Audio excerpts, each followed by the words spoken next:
अपने स्वजन परिवार को देखकर अर्जुन को मोह हुआ।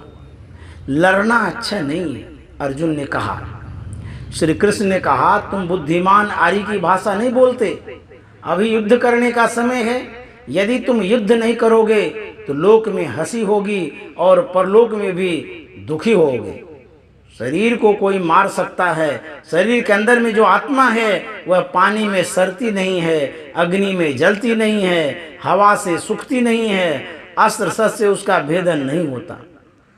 मेरा मामा, मेरा दादा कहकर तुम अपने को क्षत्रिय धर्म से नीचे गिराते। शरीर मरेगा, शरीर में रहने वाला नहीं मरेगा। शरीर में रहने वाला मारा नहीं जाएगा। मेरे और तेरे बहुत जन्म हो गए हैं। जैसे पुराना कपड़ा फटने पर नया कपड़ा पहनते हैं, इसी तरह चेतन आत्मा पर नया नया शरीर चढ़ता है।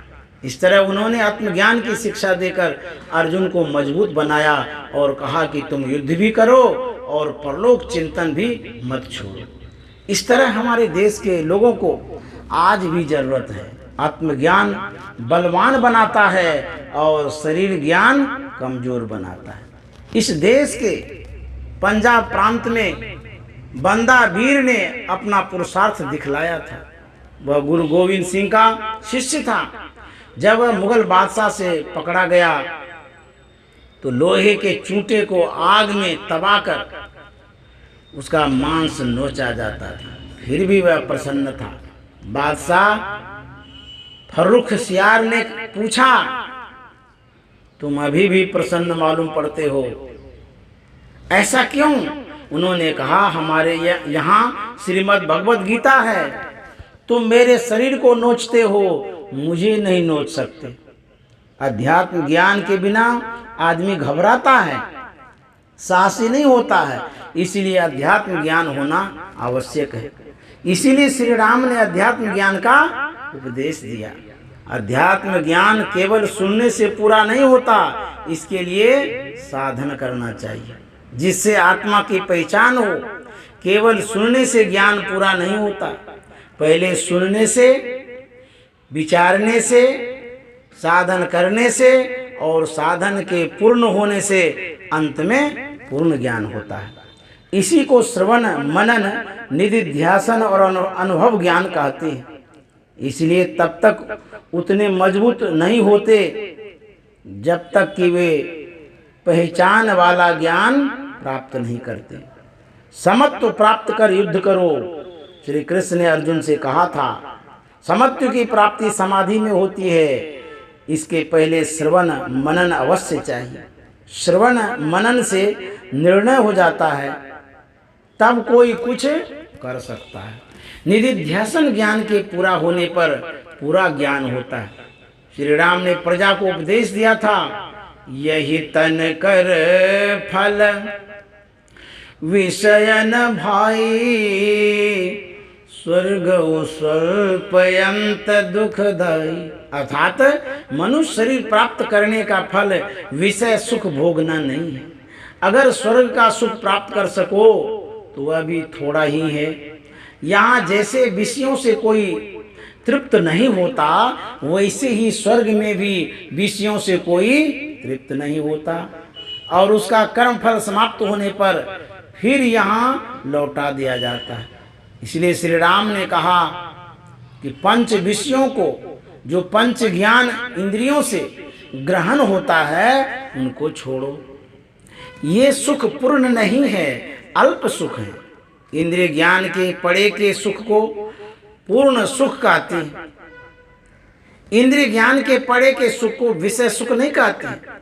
इंद्रिय ज्ञान से विशेष सुख वह है जो चेतन आत्मा से प्राप्त होता है, वह पूर्ण आत्मज्ञान का सुख है, उसी को निर्विषय सुख कहते हैं। श्री राम ने इसी सुख की तरफ संकेत किया था। अर्थात नर तन कर फल निर्विषय भाई, यह इंद्रिय ज्ञान में आने योग्य नहीं है। यह तुम्हारा शरीर है, इस शरीर में उस निर्विषय सुख को पाने के लिए तुम कोशिश कर सकते हो, अन्य शरीरों में नहीं होगा। ईश्वर की विशेष कृपा होती है तब मनुष्य शरीर मिलता है। इसमें ईश्वर की कृपा है जो तुमको आगे की ओर बढ़ाती है। मनुष्य शरीरधारी उस सुख को पा सकता है जो सुख संसार समुद्र को पार कर मिलाता है। जैसे नाव हो, नदी हो और मल्लाह नहीं हो तो उसको पार कौन लगावे। उसी तरह मनुष्य शरीर नाव है, संसार समुद्र है, इसमें सद्गुरु मल्लाह चाहिए। सद्गुरु उनको कहते हैं जो सद्ज्ञान जाने, उसके अनुकूल अपना आचरण करे और औरों को भी इसकी शिक्षा दीक्षा दे। मल्लाह ठीक होता है तो नाव को खतरे से बचाता है। जो इस मनुष्य शरीर रूप नाव को चलावें वे सद्गुरु मल्लाह हैं। मनुष्य शरीर रूपी नाव को ईश्वर की कृपा रूप अनुकूल वायु प्राप्त है। अब चाहिए सद्गुरु। सद्गुरु पहले भी थे, अब भी हैं, सदा से होते आए हैं और होते रहेंगे। शरीरधारी सद्गुरु होते हैं, उनकी जो कोई खोज करता है वह सत्संग के अंदर जाकर खोज करता है। कहीं संत महात्मा का नाम सुनता है, वहाँ जाता है, खोज करता है तो कहीं न कहीं मिल ही जाते हैं। जो उनकी बताई हुई युक्ति से कोशिश करता है वह मोक्ष को पाता है। श्री राम ने कहा था यह शरीर साधन का धाम और मोक्ष का द्वार है। मंदिर के बड़े बड़े छिद्रों को द्वार और छोटे छोटे छिद्रों को खिड़कियां कहते हैं। हम लोगों के शरीर में 9 बड़े बड़े छिद्र हैं, ये द्वार हैं। संत लोग कहते हैं कि 9 द्वारों में रहोगे तो संसार में भटकते रहोगे। 9 द्वारों के अतिरिक्त और भी द्वार हैं, वह बाहर में नहीं है, अंदर में है। स्वप्न में 9 द्वार से जो अंदर होते हो वह थोड़ा अंदर जाते हो, और यदि उस 10वें द्वार में जाओ तो अधिक अंदर जा सकते हो। जागृत, स्वप्न और सुसुप्ति से भी विशेष तुरीय में जाओगे। स्वभावतः जैसे 9 द्वारों में लोग बरतते हैं अर्थात उनमें आते जाते रहते हैं, वैसे ही इस 10वें में जाना नहीं होता। इसके लिए क्रिया की जाती है और तब उसमें जाना होता है, और तब श्री राम के कहे अनुकूल निर्विषय की ओर होता है। यह साधन द्वारा होता है। अपने देश में यह विद्या बहुत प्राचीन है। यही विद्या है जो सारे संसार को चकित करती है। सारे संसार में यहाँ से यह ज्ञान गया है। यह विद्या डरपोक नहीं बनाती, कमजोर को भी बलवान बनाती है। इस विद्या का जानकार किसी से डरता नहीं है। श्री राम ने यह जानकर ही प्रजा को अध्यात्म ज्ञान दिया था, और यह कि विषय सुख में लिपटकर कमजोर न हो जाए। यह विद्या कहीं खो नहीं गई है। सभी इस विद्या को जानें और करें और सीखें। अभी देश को जो जरूरत है वह यह है कि लोग साहसी बने, देश की मांग के मुताबिक देश के लिए तन मन और धन की कुर्बानी करें। बिना आध्यात्मिक विद्या के कमजोर होंगे। शरीर के बलवान होने पर भी आध्यात्मिक ज्ञान के बिना मनुष्य कमजोर रहता है। आध्यात्मिक ज्ञान संसार के सुखों में लट्टू नहीं होने देता, मितभोगी बनाता है। जैसे मात्रा के मुताबिक औषधि लेते हैं, उसी तरह मात्रा के अनुकूल विषयों को लेना चाहिए, क्योंकि बिना विषय के कोई रह नहीं सकता। श्री सद्गुरु महाराज की जय।